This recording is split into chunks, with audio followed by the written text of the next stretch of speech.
issue-based na po kami. Okay. On the impeachment, since Senate President Jesus Codero said that the impeachment trial proper may happen during the 20th Congress. So mukhang unang trabaho nyo po pag manalo po kayo ay impeachment trial ni VP Sara.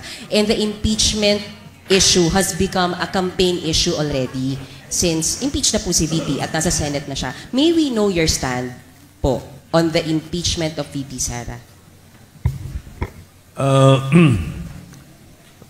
I would rather not discuss anything about the impeachment of VP Sara.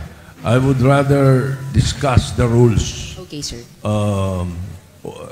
Over and above the impeachment proper. There are two conflicting rules. Both in the Senate, both present in the Senate. Maybe Senator Tolentino may be able to tell us what he did thereafter after they received the transmittal from the House of Representatives, no, na yun ay tinatransmit sa kanila. But during that day, if I recall it, that night, they did not convene themselves as an impeachment court. So natali yun after they adjourned. Ngayon, yung dalawang conflicting rules dyan, merong rules of procedure sa impeachment trial na nung panahon namin na ako majority leader noon at doon nakasaad na shall continue the session until final judgment is rendered. Okay? Shall continue until final judgment is rendered. So either nag-adjourn o hindi ang Senado or ang Kongreso, dapat tuloy ang impeachment.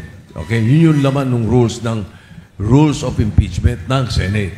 Okay? Ngayon, doon sa rules ng Senate, as a legislative body, merong conflicting. Ang sinasabi doon, all matters and procedures and proceedings shall terminate upon expiration of one Congress. On June 13, the 19th Congress will expire. So, conflicting ito ngayon. Ano mangyayari? 100% somebody will take this to court because this is a justiciable issue. No, being a justiciable issue, pwedeng i-take up talaga ng Supreme Court yan. Whether they may continue or not. So, kung ang problema dyan, pag nagdesisyon ng korte ng hindi pwedeng mag-continue, then sayang lahat ang gagawin ng Senate ngayon. Papunta sa June 13. So, talagang dapat yan malaman na maaga. Ako, rules-based yung thinking ko dyan. And then, 20th Congress ang patak niyan. So, right now, that is the situation. Basta on the impeachment itself, always ang advice ko sa mga kasama ko dati at saka siguro sa mga mauupo in the 20th Congress, always observe impartiality. Walang kaibigan, walang kaparti-partido. Ganun lang. Thank you.